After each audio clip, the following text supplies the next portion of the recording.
അവനവനടാ അണ്ണാ അവൻ ആ ഗോഡൗണിലുണ്ട്.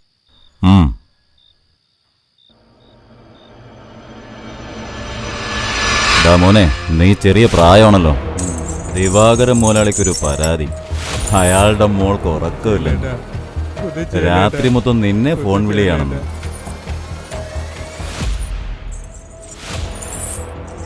അവളായിട്ട് വിളി നിർത്തില്ല. പിന്നെ ആകെയുള്ളൊരു വഴി നീ കേൾക്കാതിരിക്കുക എന്നുള്ളതാ. അതിനിപ്പോ എന്താ ചെയ്യുക?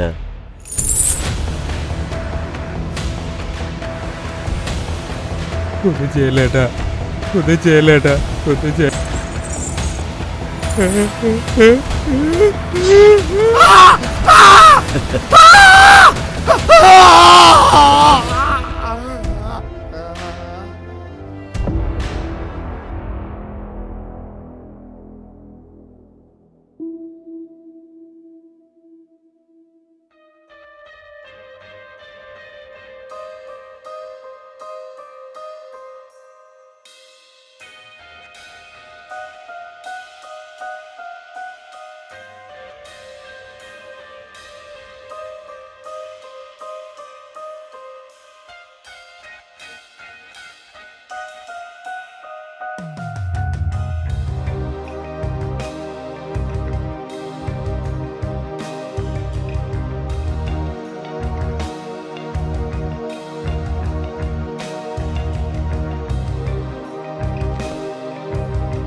നീ നേരത്തെ എത്തിയോ?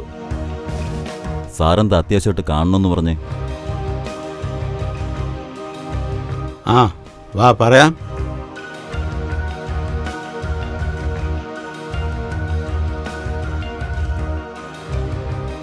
സുഗത നേതാവ് നടക്കുകയല്ലേ ആദിവാസികളെ സംരക്ഷിക്കാൻ. അവരുണ്ടെന്ന് വെച്ച് ഇവിടെ പണക്കാർക്ക് ജീവിക്കണ്ടേ? അതീ കാര്യമില്ല ചേട്ടാ. ഏത് കൊലക്കൊമ്പനായാലും നമ്മൾ പൂട്ടും. ചേട്ടനത് മാർട്ടിനെ അങ്ങ് ഏൽപ്പിക്കും.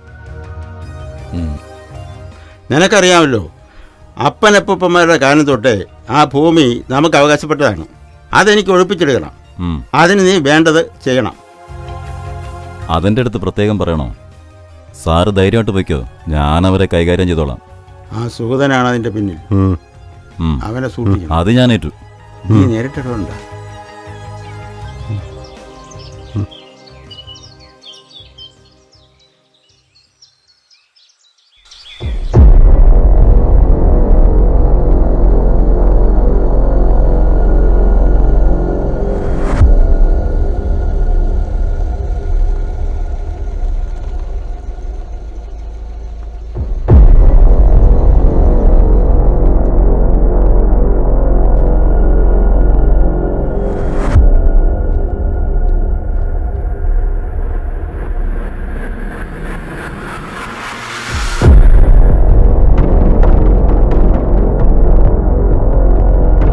മണിയാ, അണ്ണൻ വിളിക്കുന്നുണ്ടില്ലേ? കേറി വാ.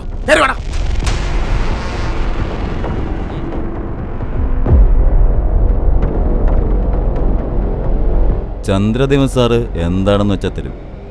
3 ദിവസം കൊണ്ട് ഒഴിഞ്ഞു പോയിക്കോണം. അത് അയാൾക്ക് അവകാശപ്പെട്ട ഭൂമിയാ. ഇല്ലെങ്കിൽ കുഞ്ഞുകുട്ടി അടക്കം എല്ലാത്തിനെയും കത്തിക്കും. ഞങ്ങളിനി എങ്ങോട്ട് പോകും സാറേ? ആ സുഗതൻ സാറ് പറഞ്ഞല്ലോ ഞങ്ങൾ എങ്ങും പോകണ്ടെന്ന്. എന്നാ പിന്നെ നിന്നെ കണ്ണ മേളിലോട്ട് വിടൂടാ. പറഞ്ഞ പോലെ ചെയ്താൽ മതി.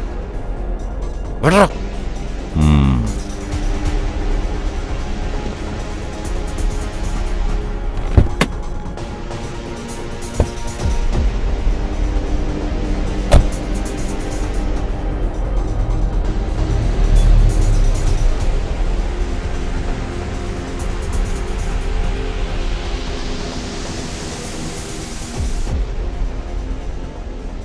മാർട്ടിനെ, ഈ കേസ് നീ കൈകാര്യം ചെയ്താൽ മതി. വന്ന് പറഞ്ഞു ഞങ്ങളെല്ലാം ഈ ഊര് വിട്ട് ഒഴിഞ്ഞു പോകണമെന്ന്. നിങ്ങളെന്തിനു പോകണം? നിങ്ങളെവിടെയും പോണ്ട. നിങ്ങളെ ആരും ഇവിടെ നിന്ന് ഒഴിപ്പിക്കില്ല. ഞാൻ കളക്ടർക്കും മന്ത്രിക്കും പരാതി കൊടുത്തിട്ടാണ് വന്നിരിക്കുന്നത്. നിങ്ങളുടെ പരാതിയൊക്കെ കളക്ടർ വരുമ്പോൾ നിങ്ങൾ നേരിട്ട് പറയണം. ഞങ്ങൾ നേതാവ് പറയുന്ന പോലെ ചെയ്യാം. നിങ്ങൾ കളക്ടറോട് പരാതി പറയണം. എനിക്ക് കവലയിൽ ഒരു ഭൂസമരത്തിന് പങ്കെടുക്കണം. ഈ മണ്ണിൻ്റെ മക്കളുടെ ഭൂമിയും വെള്ളവും ഞാനുള്ളിടത്തോളം, എൻ്റെ ജീവനുള്ളിടത്തോളം ഞാൻ ആർക്കും വിട്ടുകൊടുക്കില്ല. വരട്ടെ.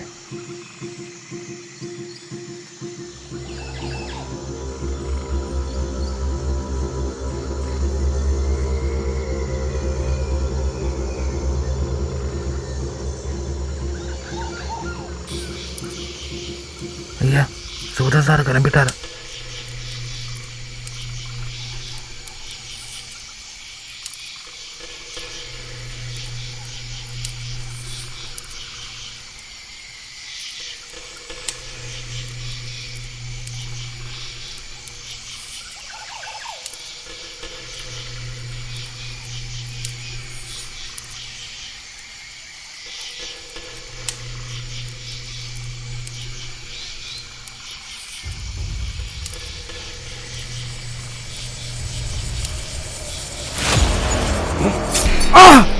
അയ്യോ അമ്മേ.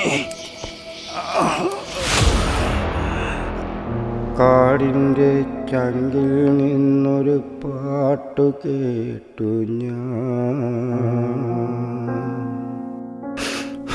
കണ്ണീരിനീണമുള്ളൊരു പാട്ടു കേട്ടു.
സാറേ കുഴപ്പമൊന്നും ആവില്ലല്ലോ.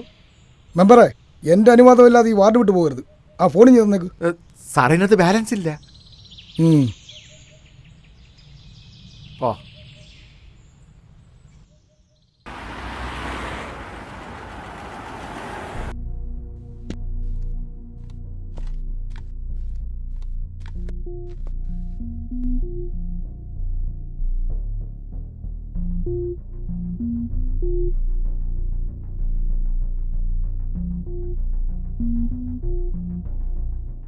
ഇത് സുനിത കേസ് അന്വേഷിക്കുന്ന ഓഫീസറാണ്. കുട്ടിക്ക് ഇപ്പം എങ്ങനെയുണ്ട്? ഡോക്ടർ എന്ത് പറഞ്ഞു? ഡോക്ടർ പറഞ്ഞു 2 മാസമെങ്കിലാവും കുട്ടിക്ക് നോർമലാവാൻ. ബാക്കിയെല്ലാം ഈശ്വരന്റെ കയ്യിൽ.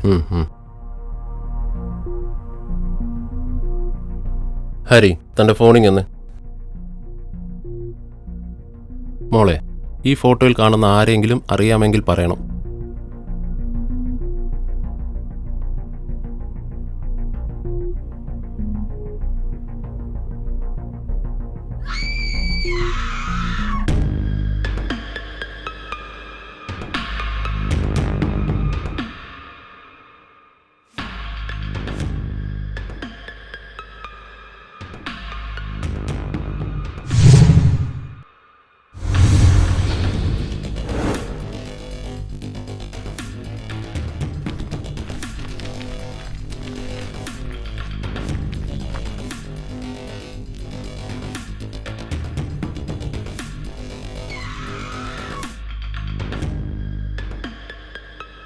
ഇവൻ എവിടെ ഉണ്ടെങ്കിലും ഉടനെ പൊക്കിയിരിക്കണം. സാർ. ഈ സുനിത കേസ് ആകെ ഒരു തലവേദനയാകുന്ന തോന്നുന്നത്. എടോ, ആളിനെ കുറിച്ച് വല്ല വിവരവും കിട്ടിയോ? Sir, railway station, bus stand, മറ്റെല്ലാ സ്ഥലങ്ങളും CCTV ചെക്ക് ചെയ്തു. അവിടെ അങ്ങ് അവർ എത്തിയിട്ടില്ല സാർ. സാർ, അവർ കേരളം വിട്ടുപോകാൻ സാധ്യതയില്ല. എന്നാ പിന്നെ കുഴിച്ച് താഴേക്ക് പോയി കാണും. എടോ, ആ മീഡിയ ഫുൾ വെളിയിലുണ്ട്. ഞാൻ എന്താ മൊഴിയുന്നേ നോക്കി അതിന്റെ കൂടെ കൂട്ടിച്ചേർത്ത് എന്നെ ഒരു വൈറലാക്കി തരാൻ.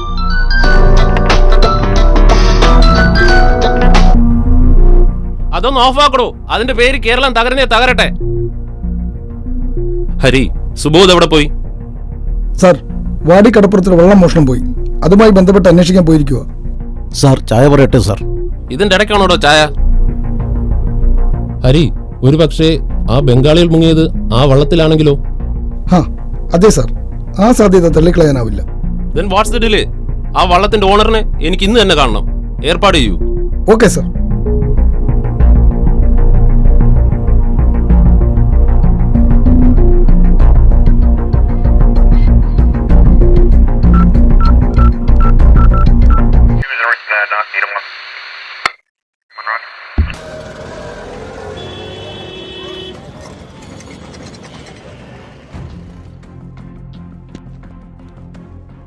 സാറുമാരെ ഒന്ന് രണ്ട് വിവരങ്ങൾ അറിഞ്ഞാൽ കൊള്ളാമായിരുന്നു. സാറേ, ആ നിൽക്കുന്ന പുള്ളി ഒരു മഞ്ഞപത്രക്കാരന്. പോലീസിനെ ആക്ഷേപിച്ചെഴുതുന്ന. ഓ, അത് ശരി. സാറേ, സുനിത വധക്കേസിൽ 2 നിരപരാധികളെ അറസ്റ്റ് ചെയ്തെന്ന് കേട്ടു. താനാണോ തീരുമാനിക്കുന്നത്? അതിന് ഈ നാട്ടിൽ കോടതിയുണ്ട്. അവരെ അറസ്റ്റ് ചെയ്യാൻ പോയത് മേലുദ്യോഗസ്ഥന്മാർ പോലും അറിഞ്ഞില്ലല്ലോ. സാറേ, പോലീസുകാരെ തലവര മാറ്റുന്ന ആളാ. പോലീസുകാർ പേടിപ്പിച്ചെന്ന് പറഞ്ഞ പീഡിപ്പിച്ചെന്ന് എഴുതി വെക്കുന്ന ആളാ. എടോ കോപ്പേ, താൻ എന്തെഴുതി പിടിപ്പിച്ചാലും ഞങ്ങൾക്ക് കുഴപ്പമില്ല. സ്ത്രീകൾക്കും കുട്ടികൾക്കും എതിരെയുള്ള എന്ത് അക്രമം നടന്നാലും പ്രതിയെ ഞങ്ങൾ പൊക്കിയിരിക്കും. അത് ലീഗലായാലും ഇല്ലീഗലായാലും. മാറിയിക്കടോ.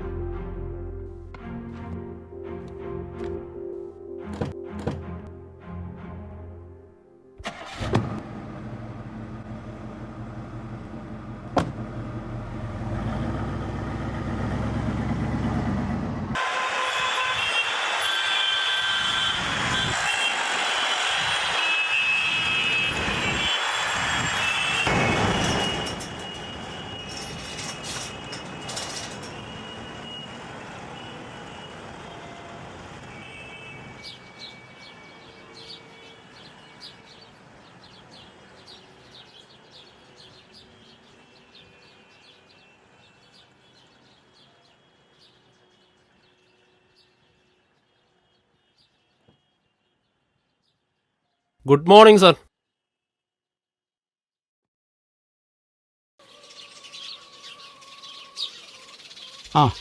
മോർണിംഗ്. അല്ലെങ്കിലും താൻ പണ്ട് സമയത്തിൻ്റെ കാര്യത്തിൽ കണിശക്കാരനാണ്. ഇരിക്കടോ. താൻ ചായ കുടിക്കുക. വേണ്ട സർ. ഓ, ഞാൻ മറന്നുപോയി. താൻ ചായ കുടിക്കില്ലല്ലോ. പകരം പെഗ്ഗടിക്കല്ലേ പതിവ്. എന്നാൽ ഇവിടെ അതില്ല. അങ്ങനെ പതിവൊന്നുമില്ല സാറേ. ഉള്ളിലെ കനൽ കടത്താൻ അതാ സാറേ നല്ലത്. സാർ വിളിച്ചത് എന്തിനാണെന്ന് പറഞ്ഞില്ല. തനിക്കൊരല്പം ധൃതിയുണ്ടല്ലേ. ഡേവിഡിന് അറിയാമല്ലോ, എൻ്റെ മകൻ ഒരു ആക്സിഡൻറ്റിൽ മരിച്ചതാണ്. ഞാനൊരു കേസ് അന്വേഷണമായി മലപ്പുറത്തായിരുന്നു. ന്യൂസിലൊക്കെ കണ്ടിരുന്നു. പിന്നെ സാറിനെ ഫേസ് ചെയ്യാനുള്ള ബുദ്ധിമുട്ട് ഓർത്താണ് വരാതിരുന്നത്. എടോ, എനിക്ക് ആക്സിഡൻറ്റിലൊരു സംശയം. ഇത് വെറും ഒരു സംശയമല്ല.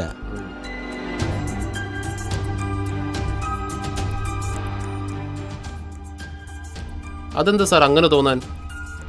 അത് ലോക്കൽ പോലീസ് അന്വേഷിച്ചതല്ലേ. അതൊരു ആക്സിഡൻ്റായി തന്നെയാണ് ഫയൽ ക്ലോസ് ചെയ്തത്. എൻ്റെ സംശയത്തിനൊരു കാരണമുണ്ട്. ഇന്നലെ എനിക്കൊരു ഫോൺ കോൾ ഉണ്ടായി.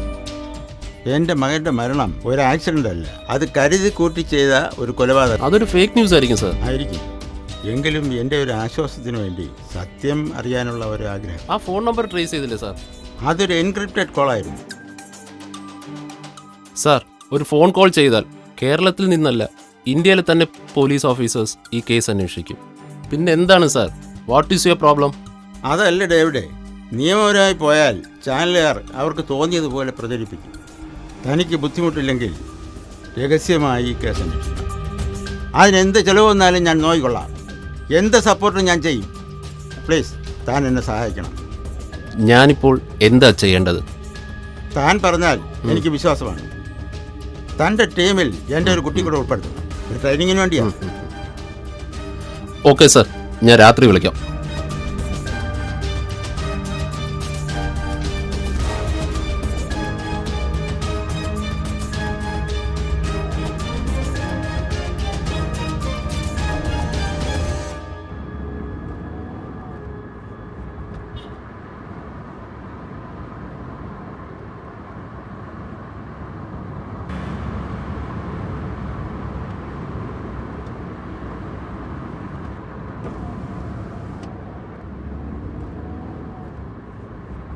ஹலோ, வண்டி பாஸ் பண்ணிட்டேன்.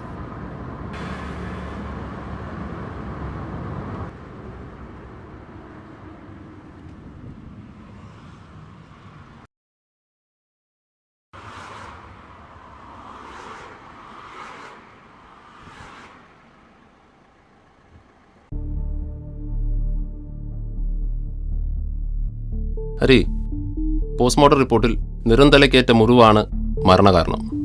സത്യദേവിൻ്റെ ഹൈറ്റ് 6.3 ആണ്. ബട്ട് ഈ കാറിൻ്റെ ഹൈറ്റും സത്യദേവിൻ്റെ ഹൈറ്റും തമ്മിൽ വളരെ വ്യത്യാസമുണ്ട്. അങ്ങനെയാണെങ്കിൽ സത്യദേവന്റെ തല ഒരിക്കലും ഗ്ലാസ്സിലിടിക്കില്ല. കമോൺ.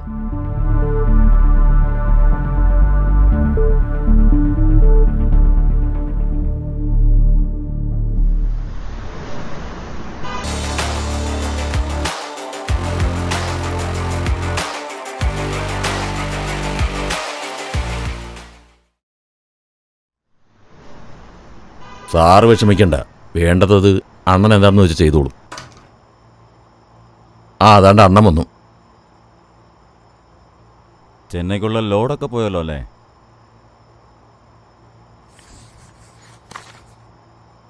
അണ്ണാ, ആ സത്യദേവനെ പോസ്റ്റ്മോർട്ടം ചെയ്ത ഡോക്ടറാ വിളിച്ചത്. ആ ഡേവിഡ് അവിടെ ചെന്നിരുന്നെന്ന്. അയാളാകെ പേടിച്ച് വിറച്ചിരിക്കുക. നീ ആ ഫോണും എടുക്ക്.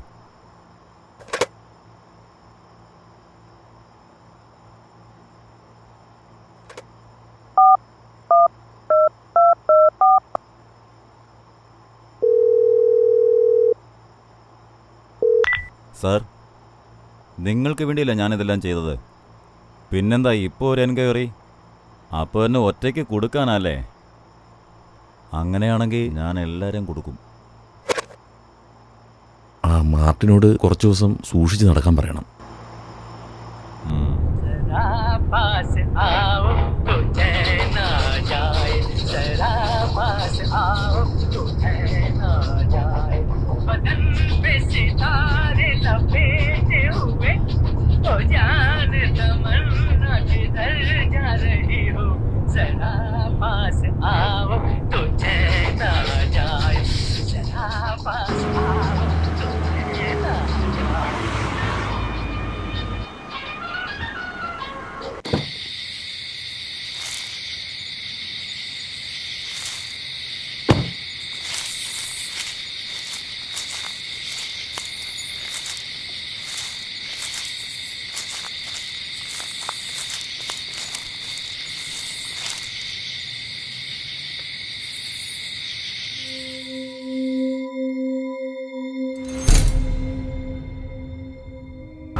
നമ്മളെ ഫോളോ ചെയ്യുന്ന വണ്ടി ഇവിടെ സ്ക്രാപ്പ് യാർഡിലുള്ളതാണ്. മെർലിൻ എവിടെ നിന്ന് കിട്ടിയ വിവരം? ഞാൻ ചുമ്മാ ഒന്ന് ചെകഞ്ഞു നോക്കിയതാ. അതായിരിക്കണം. മിക്കവാറും മെർലിനെ റൂമിൽ കാണാറില്ല. All the best, but be careful.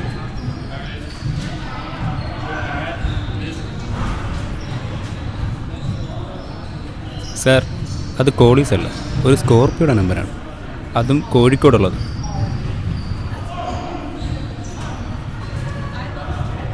Hari, ഒറ്റയ്ക്ക് സത്യദേവനെ കൂടാതെ അവിടെ 2 പേരും.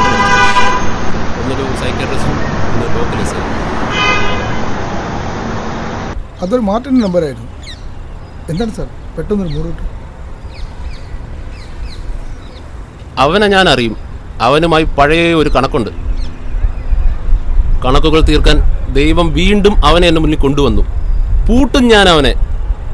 എന്തായാലും ആര്യങ്കാവ് ചെക്ക് പോസ്റ്റ് കടന്നു പോയാൽ അവനെ ഞാൻ പൊക്കും. ഓ, ഇപ്പം മനസ്സിലായി സാർ. സാറിൻ്റെ പഴയ നന്ദന കേസിലെ വില്ലൻ നമ്പർ 3.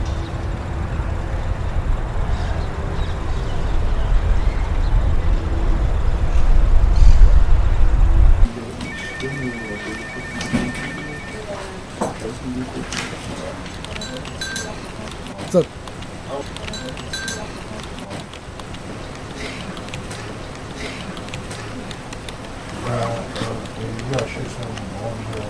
ഒരു ഡീറ്റെയിലും ഇല്ലാതെ വണ്ടിയുടെ നമ്പർ പോലും അറിയാതെ എങ്ങനെ കണ്ടുപിടിക്കും?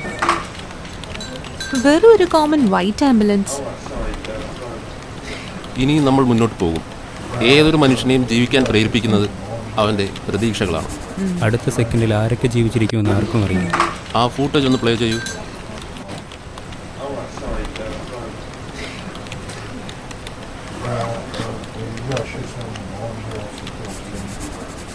സ്റ്റോപ്പ്.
ഓ, വണ്ടിക്ക് എന്ത് പറ്റി? ഓയിൽ ചേഞ്ച് ആണോ?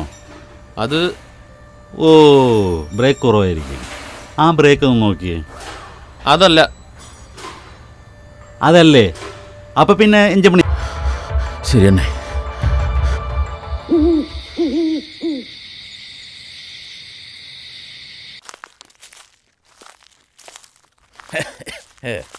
കുറെ പോലീസ് വന്നിരിക്കുന്നു. മൈനിൻ്റെ അടുത്ത് ആറ്റൊക്കെ കളി. എത്ര എണ്ണത്തിനെ നമ്മൾ കണ്ടിരിക്കുന്നു.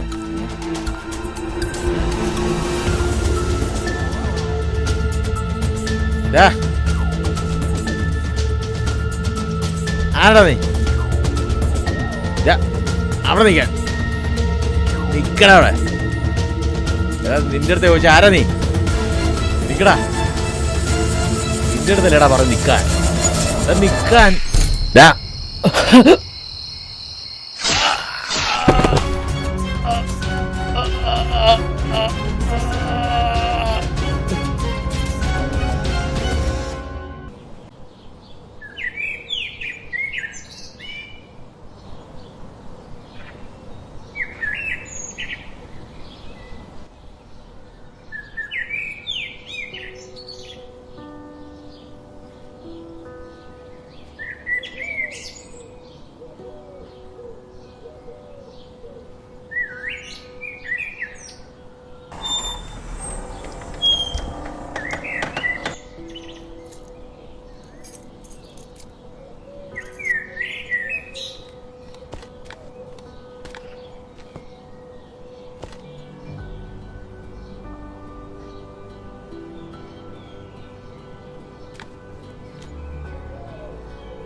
പബ്ബിലോട്ടായിരിക്കും അല്ലേ?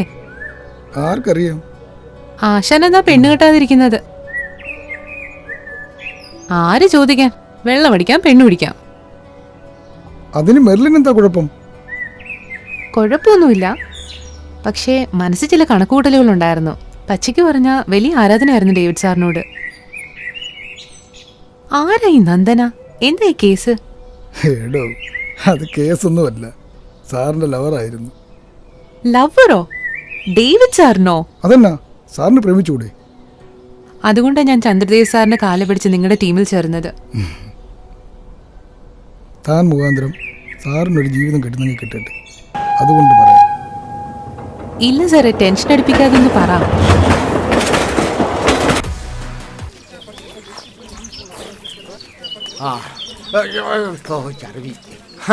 ഞാനിവിടെ ഉള്ളപ്പോ എന്റെ വാർഡിൽ തോന്നിവാസം കാണിക്കാൻ ഞാൻ ആരെയും സമ്മതിക്കില്ല. ആഹാ, വാർഡ് കിടക്കുന്ന പോലെ തന്നെ ശുദ്ധിയും വൃത്തിയും ജനങ്ങളുടെ മനസ്സിന് വേണം. അത് ഈ നളിനാശന് നിർബന്ധമാണ്.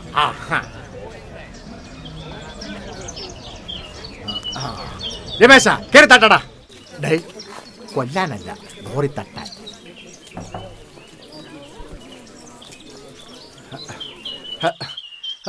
ആരും ഇല്ല ഇവിടെ, വാതിൽ തുറക്കാൻ. ആഹാ, എന്താ മെമ്പറെ രാവിലെ തന്നെ വീട്ടുപടിവാതിക്കൽ? വല്ല പിരിവും ഉണ്ടോ? ഏറ്റവും നല്ല വാർഡ് മെമ്പറുടെ അവാർഡ് മേടിച്ചതാണ് ഈ നല്ലാഷൻ. എന്നോട് എന്നിട്ട് പരിഹാസം. എന്താ മെമ്പറെ പ്രശ്നം? എന്താ പ്രശ്നമെന്നോ? ഞങ്ങളെ കോളനിയും തോന്നിയാസം കാണിക്കുന്ന. അയ്യോ, കുഞ്ഞായിരുന്ന കുഞ്ഞെന്തിവിടെ? നിങ്ങളൊക്കെ സമാധാനമായിട്ടിരിക്കൂ. ഇവനെ ഞാൻ നിയമത്തിന്റെ കരങ്ങളിൽ ഏൽപ്പിക്കുന്നതായിരിക്കും. കൈ എവിടെ? കൊടുക്ക.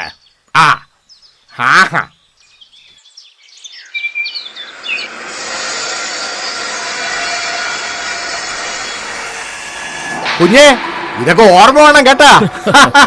പറഞ്ഞുകൊട്.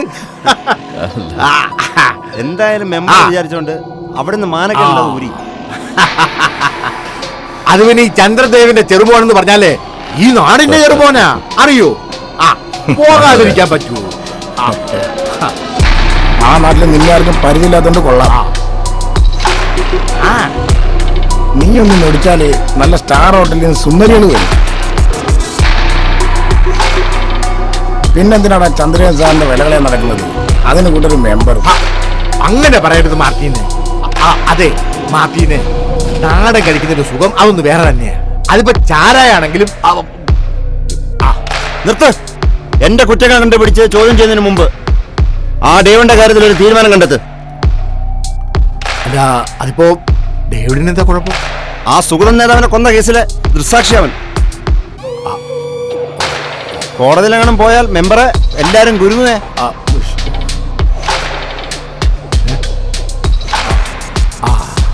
എന്താടി നിനക്കെന്തിനാ ഇവിടെ കാര്യം? ഞാൻ വരുംകാല MLA ഒന്ന് കാണാൻ വേണ്ടി വന്നതാ. പിന്നെ കാണാൻ പറ്റിയില്ലെങ്കിലോ? നിനക്കെന്തിനാ വേണ്ട? വന്ന കാര്യം പറഞ്ഞു. നിങ്ങൾ നിങ്ങളുടെ മുറപ്പെണ്ണിനെ കെട്ടാൻ പോവാണെന്ന് അറിഞ്ഞു. അല്ല മോളെ, മോള് വിഷമിക്കണ്ട. സ്റ്റെപ്പില്ലായിട്ടിരുന്നോ? നീയും കയറി പോരി. മാസ്റ്ററിന്റെ ബെഡ്റൂം കാലിയാ. ഞാൻ നോക്കിക്കോളാം. വേണ്ടട പട്ടികളെ, നിന്നെയൊക്കെ പോലീസ് നോക്കിക്കോളും. സുഗത നേതാവിനെ കൊന്നത് നീയൊക്കെയാണെന്ന് ഞാൻ ലോകത്തോട് വിളിച്ചു പറയും.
വീട്ടിൽ പോയിട്ട് വേണം നല്ല നാടൻ ചിക്കൻ കറിയും ചോറും കഴിക്കാൻ.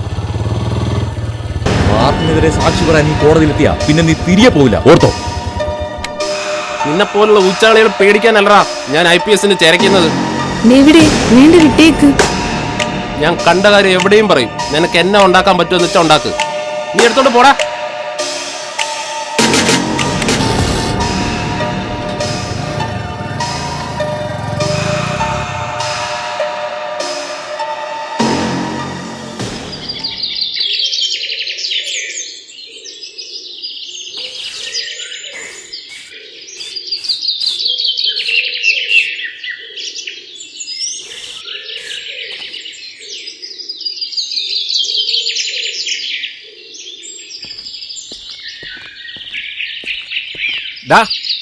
ഡേവിടെ, ആ ഇങ്ങ് വാടാ. എന്നാ ഉണ്ട് വിശേഷം? ഓ, എന്നാ പറയാനാന്നേ, റബ്ബർ വില ഓരോ ദിവസവും താഴോട്ട് പോയിക്കൊണ്ടിരിക്കുക. ആ, നിന്നെ പോലെ അന്നേ ഒരു സർക്കാർ ജോലി നോക്കിയാൽ മതിയായിരുന്നു. ഈ റബ്ബർ മരം കാരണം നാട്ടിൽ ഉരുൾപൊട്ടലുണ്ടാവുമെന്ന് മനസ്സിലായോ? അതുകൊണ്ട് ഈ വ്യാപാരം നിർത്തുന്നതാ നല്ലത്. റബ്ബർ പോയാലെന്താ, നമ്മുടെ നാടിനൊരു IPS കാരനെ കിട്ടിയില്ലേടാ. എന്നാലേ വൈകിട്ട് കാണാം. കുപ്പി ഒന്ന് സംഘടിപ്പിച്ചു വെച്ചേരെ. ഓ ശരി, മോൻ പോയിട്ട് വാ. ആ, അതും എൻ്റെ വിധിയാണല്ലോ.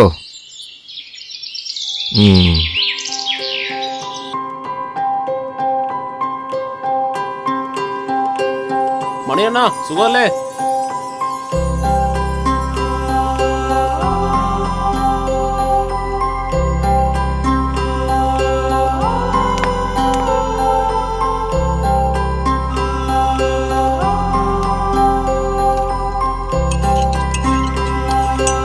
ആരുടെങ്കിലും ഒരു വണ്ടി കിട്ടിയിരുന്നെങ്കിൽ ഈ വെയിലത്തുനിന്ന് പള്ളിയിൽ നിന്ന് ഇവിടം വരെ നടക്കേണ്ട ഒരു കാര്യമില്ലായിരുന്നു. എന്തൊരു വെയിലാ മാതാവേ ഇത്.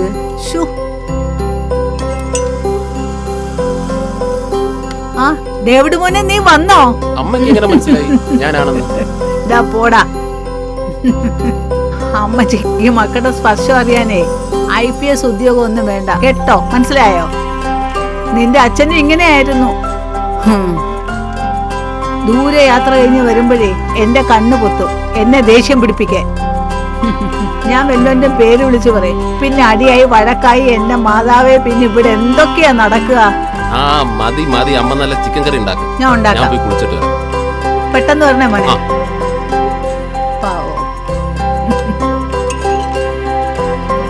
ആ മോനെ ഡേവിഡേ, ഞാൻ പറയാൻ മറന്നു, നീ കവല വരെ ഒന്ന് പോണം.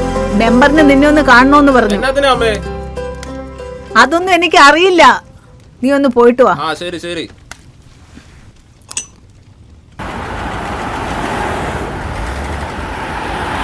ആ മാർട്ടിനെ കൊണ്ട് ഒരു വിധത്തിൽ ജീവിക്കാൻ വയ്യ. എന്നും വന്നവിടങ്ങ് ബഹളവും ശല്യമാണ്. ഇനി എങ്ങോട്ട് പോകാനാ സാറേ? കുട്ടികളും എല്ലാം ആയിട്ട് എന്തോ. നമസ്കാരം. മാർട്ടിനോട് ഞാൻ സംസാരിക്കാം, പ്രശ്നം പരിഹരിക്കാം. വിഷമിക്കണ്ട, പ്രയാസപ്പെടണ്ട, പരിഹാരമുണ്ടാക്കാം. മെമ്പർ തിരക്കിന്ന് അമ്മ പറഞ്ഞു. നിനക്ക് ജോലി കിട്ടിയാൽ മറിയച്ചേട്ടത്തിയുടെ ബുദ്ധിമുട്ടൊക്കെ ഒന്ന് മാറും. അതിനിപ്പോ തടസ്സമൊന്നും ഇല്ലല്ലോ മെമ്പറെ. ചന്ദ്രദേവ് എന്നെ ഒന്ന് കണ്ടിരുന്നു. അയാളുടെ ഭാഗത്ത് നിന്ന് നോക്കിയാൽ അയാൾ പറയുന്നത് ശരിയാണ്. മെമ്പർ പറഞ്ഞു വരുന്നത് എനിക്ക് മനസ്സിലായി. അതല്ല ഞാൻ പറഞ്ഞത്. അങ്ങനെയാകുമ്പോൾ നമ്മുടെ സഭയിൽ നിന്ന് തന്നെ നല്ലൊരു ബന്ധം നിനക്ക് ഞാൻ തന്നെ ശരിയാക്കി തരാം. മതേതരത്വം എന്ന് പറയുന്നത് തവലതോറും പ്രസംഗിച്ച് നടക്കാനുള്ളതല്ല, ഇങ്ങനെയുള്ളവരെ പറഞ്ഞു മനസ്സിലാക്കാനും കൂടിയുള്ളതാണ്. നിന്നോട് പറഞ്ഞിട്ട് കാര്യമില്ല, ഞാനത് അയാളോട് പറഞ്ഞിട്ടുണ്ട്. പിന്നെ ഒരു ശ്രമം, അത്രേ ഉള്ളൂ. ഇവർ ആദ്യം പഞ്ചായത്തിലെ കാര്യങ്ങൾ മാത്രം ചെയ്യാൻ നോക്ക്, എന്നിട്ട് മതി നാട്ടിലുള്ളവർക്കുള്ള ദല്ലാള് പണി. ഇത് ഇച്ചിരി പണിയാ.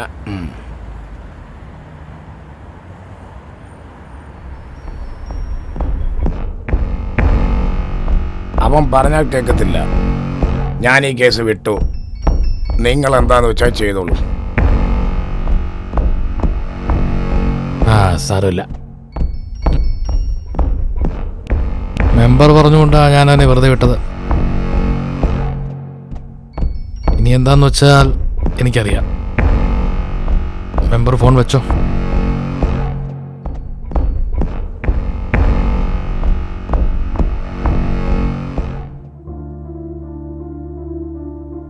എടാ ഡേവിടെ, നിനക്ക് പ്രതീക്ഷയുണ്ടോടാ? എക്സാം നീ പാസ്സാവോ? 99% ഓക്കെ, പിന്നെ 1% അത് ദൈവത്തിന്റെ കയ്യിലാ. അത് പോട്ടെ. നാട്ടിലൊക്കെ ഒരു വിഷയമായിട്ട് കിടക്കുക നിന്റെ നന്ദനയായിട്ടുള്ള ബന്ധം. നീ ഒന്ന് സൂക്ഷിച്ചാ നല്ലതാ. എന്റെ കോശിച്ചാൻ കൂടെ ഉള്ളപ്പോൾ ഞാൻ എന്തിനാ പേടിക്കുന്നത്? നിന്നെ എനിക്ക് കൈവിടാൻ പറ്റൂടാ.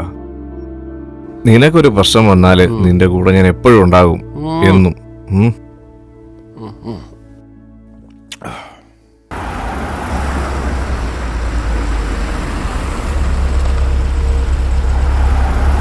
പിന്നെ വാ കേറ്. എനിക്ക് നിന്നോടൊരു കാര്യം പറയണ്ട്. ഞാൻ ഡ്രോപ്പ് ചെയ്യാം. വാ. വേണ്ട ഏട്ടാ, നടന്നു പൊക്കോളാം. നീ ഇങ്ങോട്ട് കയറിയേ.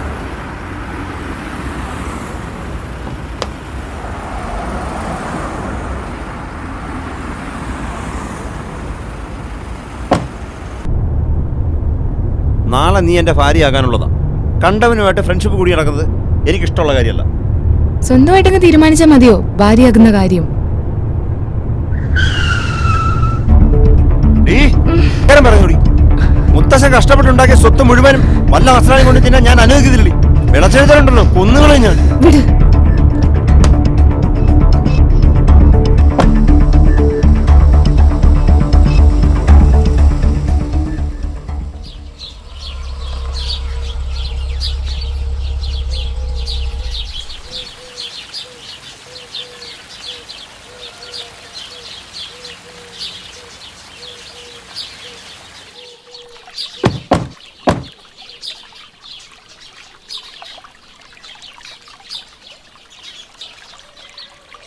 ആ ഡേവിഡേ, നീ ഇവിടെ ഇരിക്കുകയായിരുന്നോടാ.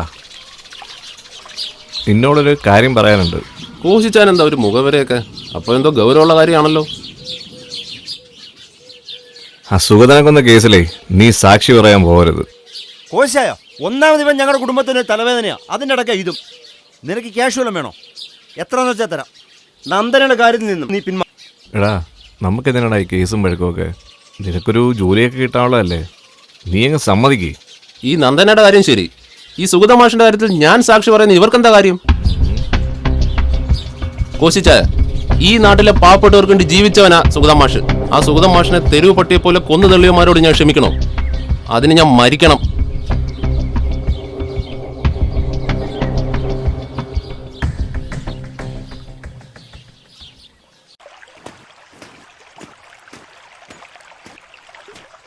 ചേട്ടത്തി, കുറച്ച് പുഴമീൻ കിട്ടി.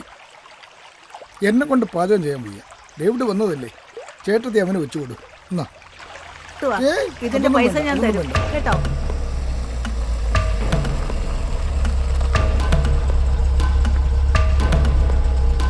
മാർട്ടിൻ എന്താ ഇവിടെ?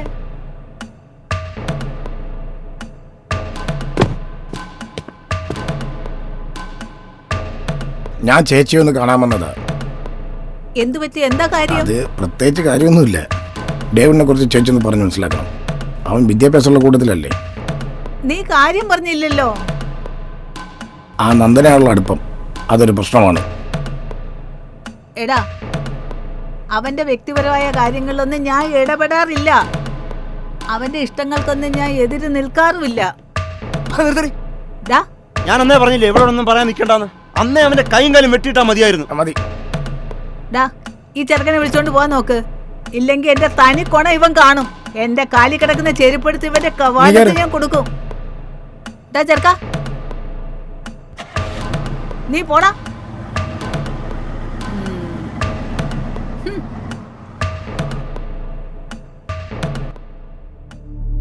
അച്ഛാ, നന്ദന അല്ലാതെ വേറൊരു പെണ്ണിനെ എനിക്ക് നോക്കണ്ട.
എന്റെ ജീവിതം ഇങ്ങനെ മാറുമെന്ന് ഞാൻ ഒരിക്കലും ഓർത്തില്ല.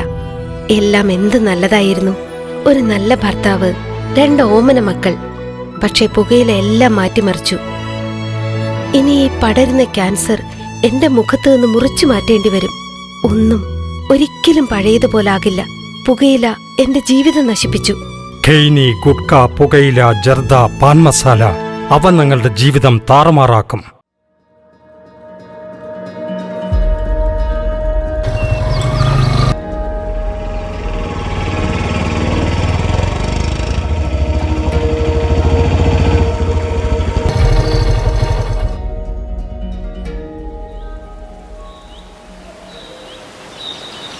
ഡേവിഡ്, ഡേവിഡ്,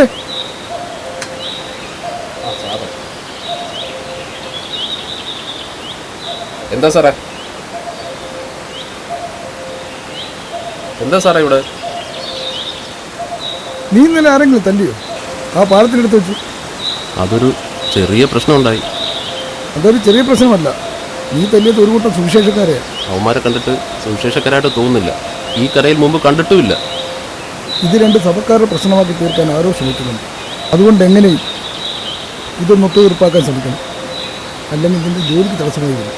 നിന്നെ ഒരു പോലീസുകാരനായി കാണണമെന്നുള്ള മോഹം കൊണ്ട് പറഞ്ഞതാണ്.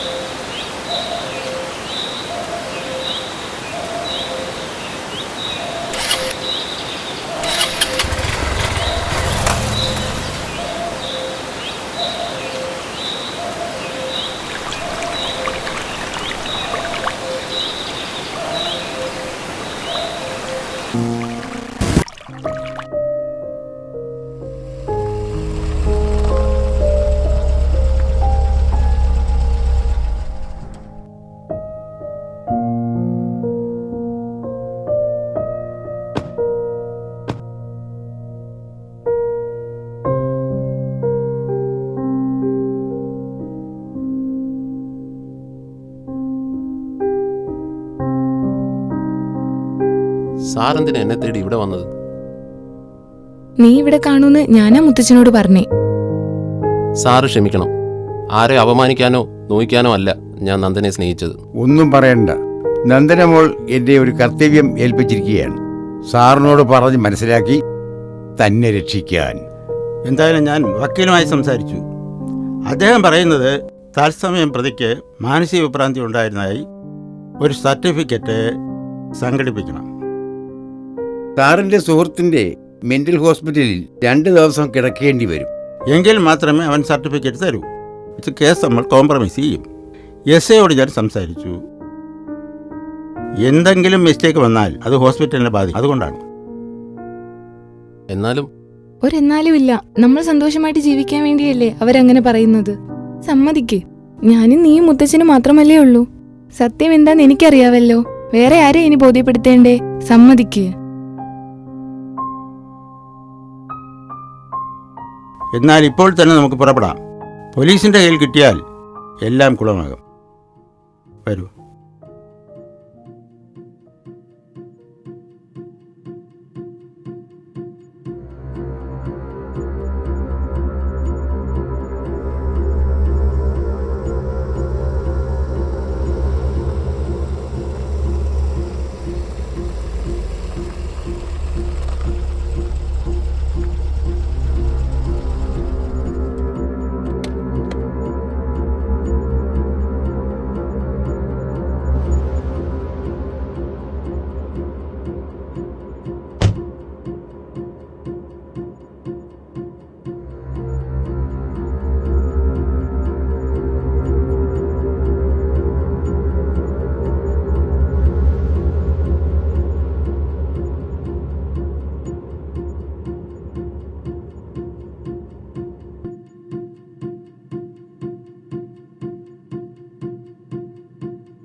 ഡേവിഡ്,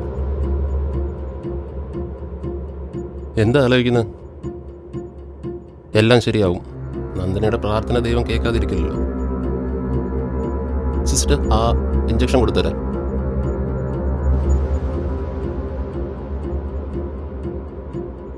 എടോ IPS, തനിക്ക് ഉറങ്ങാനുള്ള മരുന്നാ. വല്ല സർക്കാർ ഡോക്ടറും ചെക്ക് ചെയ്താ തൻ്റെ ശരീരത്തിൽ എന്തേലും മരുന്നിൻ്റെ അംശം വേണ്ടേ?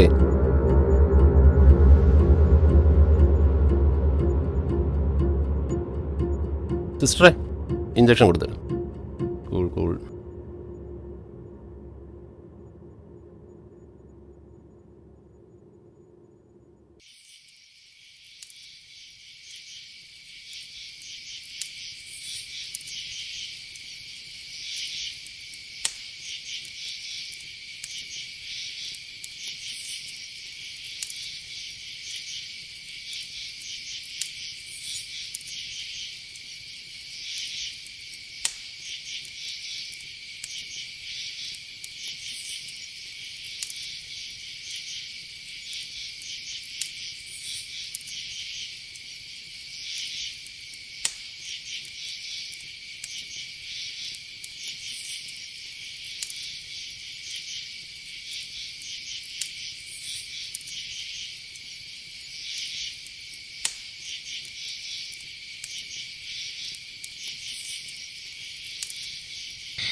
നീ എങ്ങനെ ഇവിടെ? അതൊക്കെ പിന്നെ പറയാം. 2 മാസം എന്നെ മയക്കി കിടത്തിയിരിക്കുമായിരുന്നു. മുത്തശ്ശൻ നമ്മൾ ചതിക്കുകയായിരുന്നു. ഞാൻ ഫോൺ ചെയ്തിരുന്നു. ഡോക്ടറെങ്കിലാ ഫോൺ എടുത്തേ. എന്നെ പുറത്തിറങ്ങാൻ അനുവദിച്ചില്ല. സാരമില്ല, ഞാൻ വന്നല്ലോ. നീ വേഗം തോട്ടത്തിലേക്ക് വാ. നമുക്കിവിടെ നിന്ന് ആപത്താണ്. ഞാൻ ഇങ്ങോട്ടും വരുന്നില്ല. എൻ്റെയും വിഷ്ണുവേട്ടൻ്റെ വിവാഹം നിശ്ചയിച്ചിരിക്കുകയാ. നന്ദനെ, നീ അതിന് സമ്മതിച്ചോ? വേറെ വഴിയില്ല. നീ പ്രാക്ടിക്കലായിട്ട് ചിന്തിക്കൂ. നാട്ടിൽ അറിയപ്പെടുന്ന മനോരോഗിയാ നീ. എന്ന് വെച്ചാൽ ഭ്രാന്തൻ. ഞാൻ നിന്റെ കൂടെ ഇറങ്ങി വന്നാൽ ഈ നാട്ടുകാർ എന്നെ ഒരു ഭ്രാന്തിയായിട്ടല്ലേ കാണൂ. നിനക്കറിയാമല്ലോ സത്യം എന്താണെന്ന്. ഞാൻ മനസ്സിലാക്കിയിട്ട് എന്ത് കാര്യം? നീ ഈ നാട്ടിൽ നിന്ന് പോണം. ദയവ് ചെയ്ത് എൻ്റെ കൺമുന്നിൽ വരരുത്.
ഇതെന്താണെന്നറിയാമോ? ഇത് നിനക്ക് മെന്റലാണെന്ന സർട്ടിഫിക്കറ്റ്. ഇത് കോടതിയിലെത്തിയാൽ നിനക്കൊരിക്കലും ജോലി കിട്ടില്ല. പോലീസിലെന്നല്ല, ഒരു പെട്ടിക്കടയിൽ പോലും. എന്താ സാറേ, ഭീഷണിയാണോ? ഒരിക്കലുമല്ല. എൻ്റെ കൊച്ചുമകളുടെ ആഗ്രഹം സാധിച്ചു കൊടുക്കേണ്ടത് എൻ്റെ കടമയാണ്. അതുപോലെ നിൻ്റെ അമ്മയുടെ ആഗ്രഹം. നീ ഒരു പോലീസുകാരനാകുക എന്നുള്ളതാണ്. അത് നീ സാധിച്ചു കൊടുക്കണം. ഇതാ ഒരു കല്ലിന് 2 മാങ്ങാന്ന് പറയുന്നത്. സത്യം സാറിന്റെ പ്രശ്നവും തീർന്നു, എന്റെ പ്രശ്നവും തീർന്നു. മറിച്ചായാൽ ഇത് കോടതിയിലെത്തും. പിന്നെ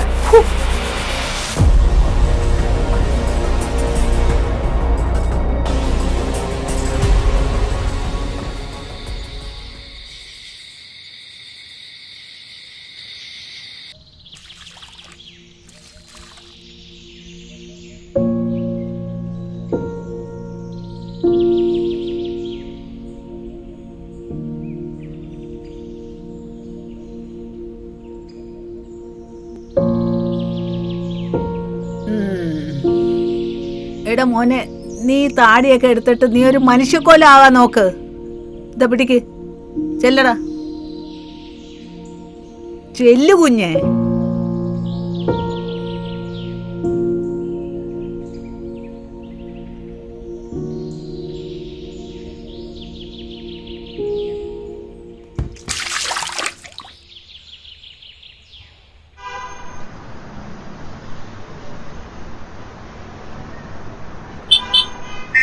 ചന്ദ്രൻ ചേട്ടോ, ഒരു ചായ.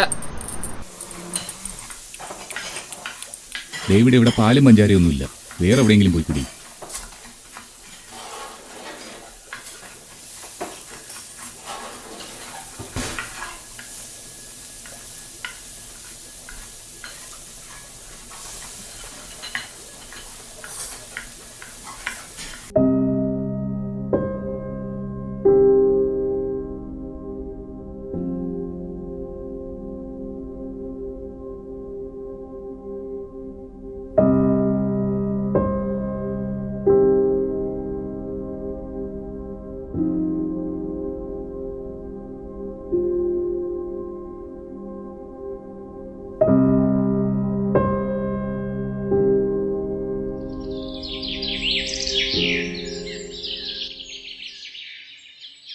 ഡേവിഡേ. ആ തിരുമേനിയോ? എല്ലാം ഞാൻ കേട്ടു, വിഷമിക്കണ്ട. തിരുമേനിക്ക് എൻ്റെ അടുത്ത് വരാൻ പേടിയാവുന്നില്ലേ? ചിലർക്ക് പണത്തിനോട് ഭ്രാന്ത്, ചിലർക്ക് മണ്ണിനോട് ഭ്രാന്ത്, ചിലർക്ക് പെണ്ണിനോട് ഭ്രാന്ത്. അങ്ങനെ ഓരോ മനുഷ്യരും പലതരക്കാരാ. പക്ഷേ തന്നെ എനിക്ക് മനസ്സിലാവും. ഡേവിഡേ, ഇങ്ങോട്ട് വാടാ. നിന്റെ അമ്മ ആശുപത്രിയില്ല.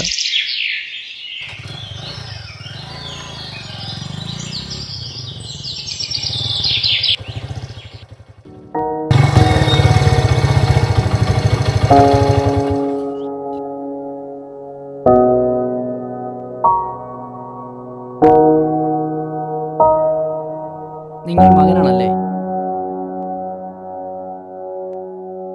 അമ്മയ്ക്ക് അല്പം സീരിയസാ. ഒരു സർജറി വേണ്ടിവരും. അതിന് 3 ലക്ഷം രൂപയെങ്കിലും വേണ്ടി വരും. ഇത്രയും രൂപ ഞാൻ എവിടുന്ന് സംഘടിപ്പിക്കും? എന്നാ വല്ല സർക്കാർ ആശുപത്രിയിലും മെഡിക്കൽ കോളേജിൽ കൊണ്ടുപോകും. പക്ഷേ അതുകൊണ്ട് നിങ്ങളുടെ അമ്മയെ രക്ഷിക്കാൻ കഴിയുമെന്ന് തോന്നുന്നില്ല. താങ്കൾ ആലോചിച്ചിട്ട് റിസപ്ഷനിൽ പറഞ്ഞിരുന്നാൽ മതി.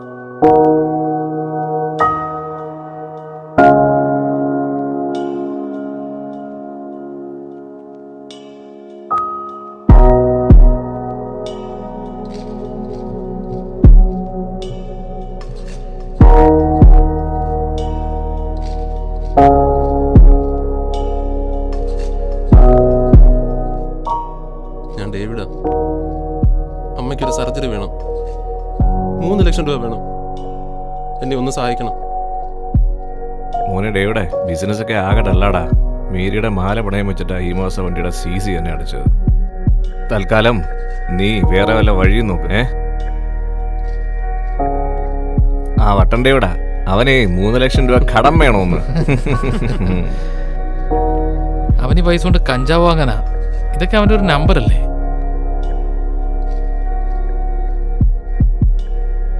ആ വട്ടന് കടം കൊടുത്ത കേസ് കൊടുത്ത് പോലും തിരിച്ചു മേടിക്കാൻ കഴിയില്ല. അവനെ അങ്ങ് ഒഴിവാക്കിയാരെ. ഞാനിപ്പോ അവനെ കാണുമ്പോൾ ഒളിച്ചു നടക്കുക. അവന്റെ കയ്യിൽ നിന്ന് കാശ് മേടിച്ച പോലെ ഒളിച്ചു നടക്കേണ്ട അവസ്ഥ. ദയനീയ.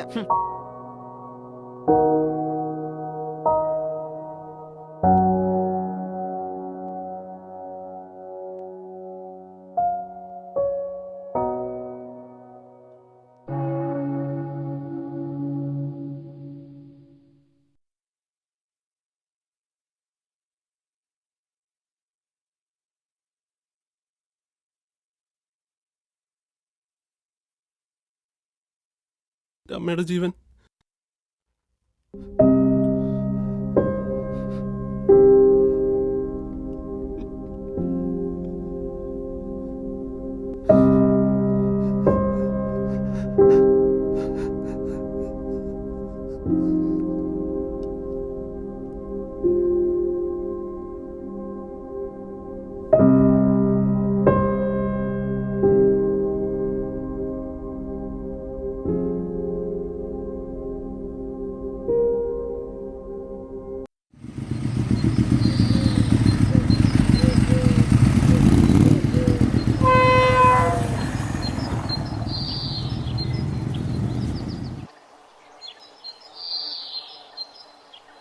ഞാനും അപ്പനും ഡൽഹിയിലായിരുന്നു. വന്നപ്പോഴാണ് കാര്യങ്ങൾ അറിഞ്ഞത്. എന്നോട് ക്ഷമിക്കണ്ടേ ഇവിടെ, ഇങ്ങനെയൊക്കെ സംഭവിക്കുന്ന ഞാൻ അറിഞ്ഞില്ല. തൻ്റെ ജോലിക്കാരി എത്രയും പെട്ടെന്ന് ശരിയാക്കാൻ അപ്പൻ ഡൽഹി പറഞ്ഞിട്ടുണ്ട്.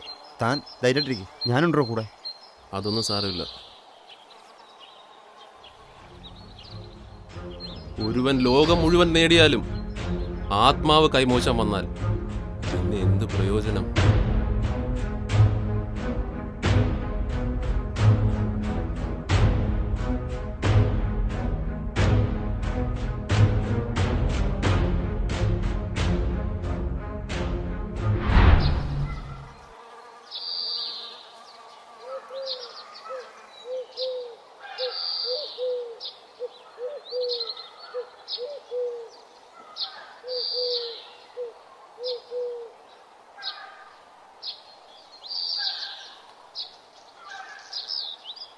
പക്ഷേ കണ്ടാ പറയില്ല ഇത്രയും വിഷമമുള്ള ആളാണെന്ന്.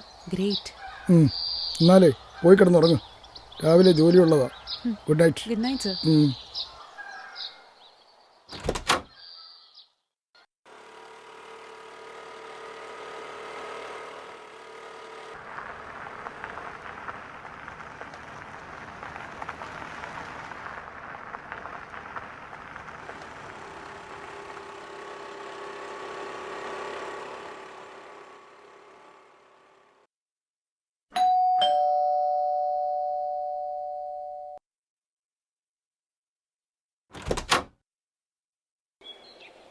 ആരാ? ഞാൻ കുറച്ച് ദൂരേന്നാ, ചാനലിൽ നിന്ന് വരുവാ. എന്താ കാര്യം? അകത്തോട്ടിരിക്കാം. വേണ്ട, ഞാൻ പുറത്തു നിന്നോളാം. എനിക്ക് 1-2 കാര്യങ്ങൾ അറിഞ്ഞാൽ മതി.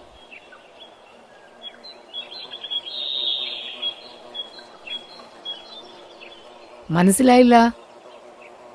ഞാൻ തമിഴ്നാട്ടിൽ വാഹനാപകടങ്ങളിൽ മരിച്ച ആളുകളെ കുറിച്ചുള്ള ഒരു ഫീച്ചർ തയ്യാറാക്കുന്നുണ്ട്. ഇവിടുത്തെ സർ തമിഴ്നാട്ടിൽ നടന്നൊരു അപകടത്തിൽ മരിച്ചതല്ലേ? എന്തിനാണ് സർ തമിഴ്നാട്ടിൽ പോയത്? വൃന്ദേ, പോയിരുന്നു പഠിക്ക്.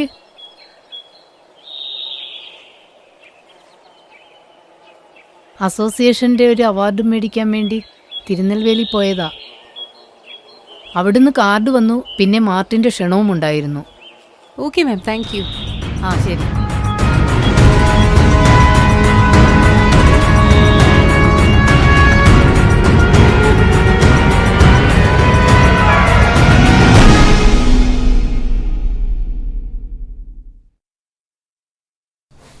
ഡേവിഡേ, മാർട്ടിനെ നീയാ പോക്കിയെന്ന് എനിക്കറിയാം. അവൻ എന്തെങ്കിലും സംഭവിച്ചാ നിന്നെയും നിന്റെ കുടുംബത്തെയും ഞാൻ നശിപ്പിക്കും.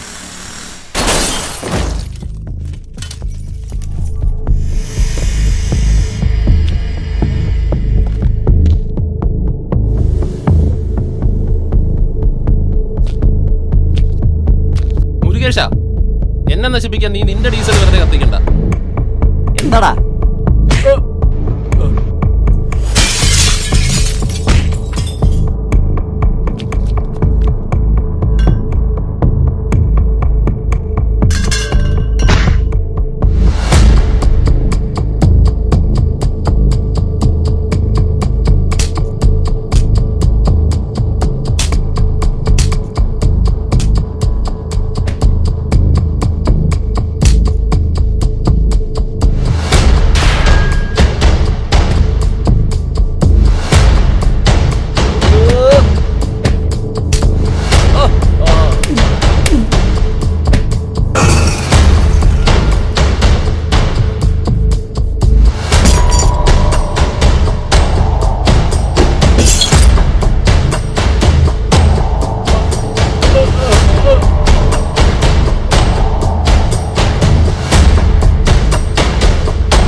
ആ ഹരി, നാളെ ട്രിവാൻഡ്രത്ത് വെച്ച് കാണാം. താൻ നാട്ടിലൊക്കെ പോയിട്ട് സമാധാനമായിട്ടങ്ങ് എത്തിയാൽ മതി. ഞാൻ രാവിലെ വൈഫിട്ട് മറ്റന്നാൾ എത്തിക്കോളാം. ഓക്കെ, ഞാൻ ഇറങ്ങുവാ. ഇനി എന്നാൽ ലേറ്റ് ആവും. അപ്പഴേ ഞാനും സാറിന്റെ കൂടെ ഒന്ന് വരുവാ. എന്നെ ചന്ദ്രദേവ് സാറിന്റെ വീട്ടിലേക്ക് ഒന്ന് ഡ്രോപ്പ് ചെയ്തേക്ക്. വന്നോളൂ.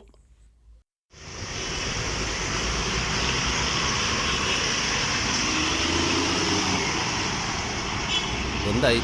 നഷ്ടമില്ലാത്തൊരു എക്സ്പീരിയൻസ് കിട്ടിയോ? ലോകത്ത് ഒരു ട്രെയിനിങ്ങിലും കിട്ടാത്ത വലിയ അനുഭവം എനിക്ക് കിട്ടി. മനസ്സിലായില്ല. ഈ കേസിലെ പ്രധാന പ്രതിയായ മാർട്ടിനെ വെറുതെ വിടാനുള്ള കാരണം? നമ്മുടെ ദൗത്യം കഴിഞ്ഞു. ഇപ്പം നടന്ന മരണം സാധാരണമോ അസാധാരണമോ? പിന്നെ ആരാണ് അത് ചെയ്തത്? നമ്മളത് കണ്ടെത്തി കഴിഞ്ഞു. സർ, മാർട്ടിനെ അറസ്റ്റ് ചെയ്യാമായിരുന്നല്ലോ. തെളിവുകൾ, സാക്ഷികൾ എന്തെങ്കിലും ഉണ്ടോ? തെളിവുകളെല്ലാം നശിപ്പിച്ചില്ലേ? സാക്ഷികളെല്ലാം കൊന്നില്ലേ?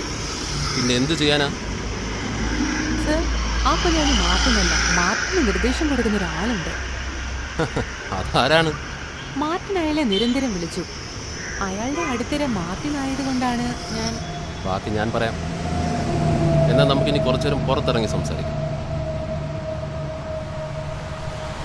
ഞാൻ പറയാം. മെർലിൻ മാർട്ടിനെ മറ്റൊരിടത്തേക്ക് മാറ്റി. മാർട്ടിനിൽ നിന്നും ഞാനൊരു സത്യം മനസ്സിലാക്കി. മാർട്ടിന് നിരന്തരമായി വന്നിരുന്ന ആ കോൾ ആരുടേതാണെന്ന്. Yes, David Samuel, CBCID. That is my number. പക്ഷേ നിനക്ക് തെളിയിക്കാൻ ഒരു സാക്ഷി പോലും ഇന്ന് ജീവനോടെ ഇല്ല. ഞാൻ ഈ കേസ് അന്വേഷിക്കാൻ വന്നത് തെളിവുണ്ടാക്കാനല്ല, ഉള്ള തെളിവ് നശിപ്പിക്കാൻ. അഡ്വക്കേറ്റ് സത്യദേവിനെ പോസ്റ്റ്മോർട്ടം ചെയ്ത ഡോക്ടറെ കൊന്നതും, ആംബുലൻസ് ഡ്രൈവർ മൊയ്തീനെ കൊന്നതും, വർക്ക്ഷോപ്പ് മേശിരി സൂണനെ കൊന്നതും എല്ലാം ഞാനാണ്. അങ്ങനെ എനിക്കെതിരെയുള്ള എല്ലാ തെളിവുകളും ഞാൻ നശിപ്പിച്ചു.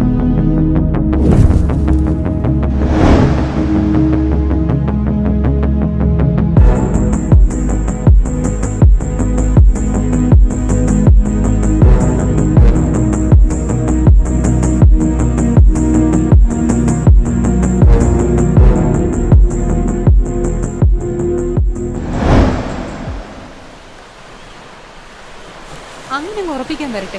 നിങ്ങൾ പറഞ്ഞിട്ടാണ് അഡ്വക്കേറ്റ് സത്യദേവിനെയും സൈക്കോളജിസ്റ്റിനെയും കൊന്നതെന്ന് മാർട്ടിൻ പറയും. അതിനും മാർട്ടിൻ എവിടെ? എന്റെ കസ്റ്റഡിയിലുണ്ട്. എവിടെ സംസാരിക്കണമെങ്കിലും മാർട്ടിൻ വരും.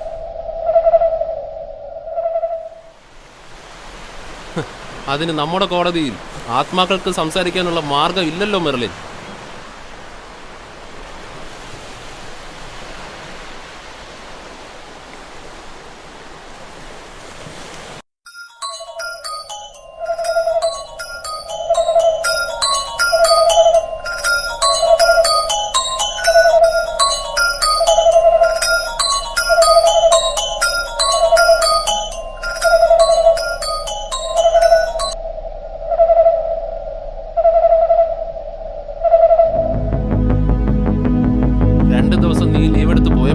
എനിക്ക് സംശയമുണ്ടായിരുന്നു.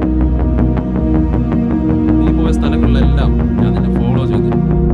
സൈക്കോളജിസ്റ്റിന്റെ വീട്ടിൽ നീ എൻക്വയറിക്ക് പോയപ്പോഴും മാർട്ടിനെ നീ ഒളിവിൽ താമസിപ്പിച്ചെടുത്തുമെല്ലാം ഞാൻ നിന്റെ കൂടെ തന്നെ ഉണ്ടായിരുന്നു. എന്തിനാണ് നീ സത്യദേവിനെയും സൈക്കോളജിസ്റ്റിനെയും കൊന്നത്?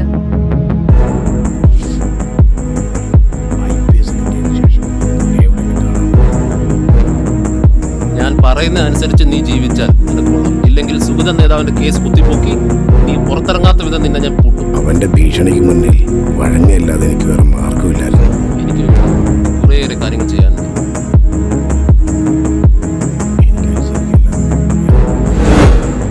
ഓക്കെ, എന്തായാലും എന്ത് വന്നാലും നീ പുറത്തിറങ്ങരുത്. എന്നെ കോൺടാക്ട് ചെയ്യാൻ ശ്രമിക്കരുത്. ഞാൻ നിന്നെ വിളിച്ചോളാം. Take care.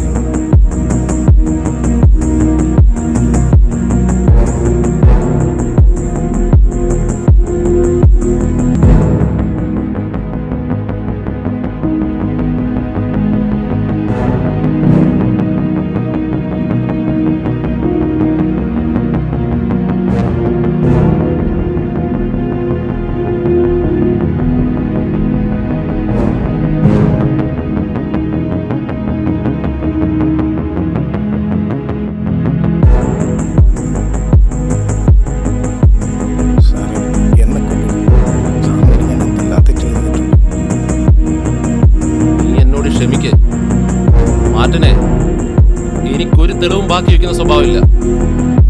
നമ്മുടെ നാട്ടിലൊരു പഴഞ്ചൊല്ലുണ്ട്, വാളെടുത്തവൻ വാളാൽ.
അന്വേഷണം എവിടം വരെയായി?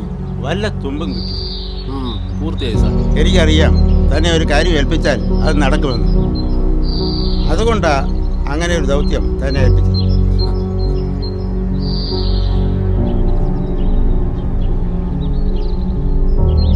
വളം വന്നിട്ടുണ്ട് സാർ.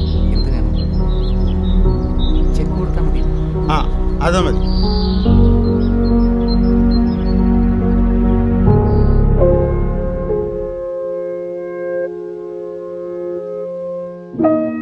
കണ്ടോ, കിടക്കുന്ന കിടപ്പ് കണ്ടോ?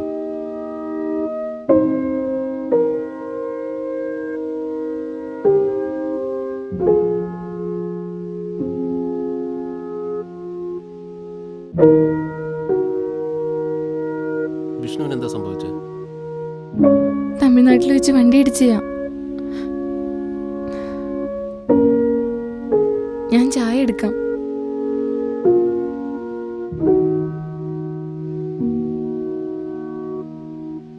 ചോളൂ.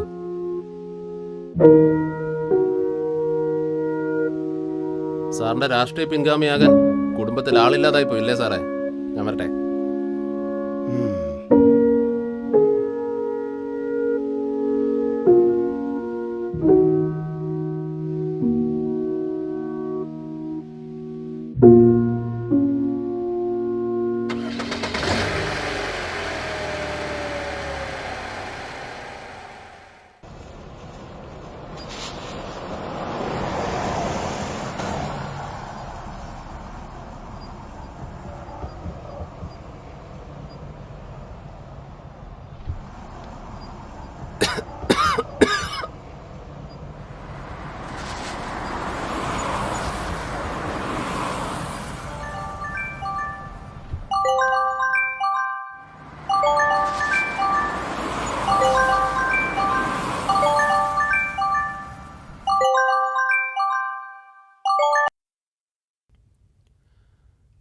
ഹലോ. താൻ പറഞ്ഞത് ശരിയാണല്ലോ. എനിക്ക് ശേഷം എൻ്റെ രാഷ്ട്രീയ പിൻഗാമിയാവാൻ എൻ്റെ കുടുംബത്തിലാണ് എന്നാണ് ഞാൻ കരുതുന്നത്.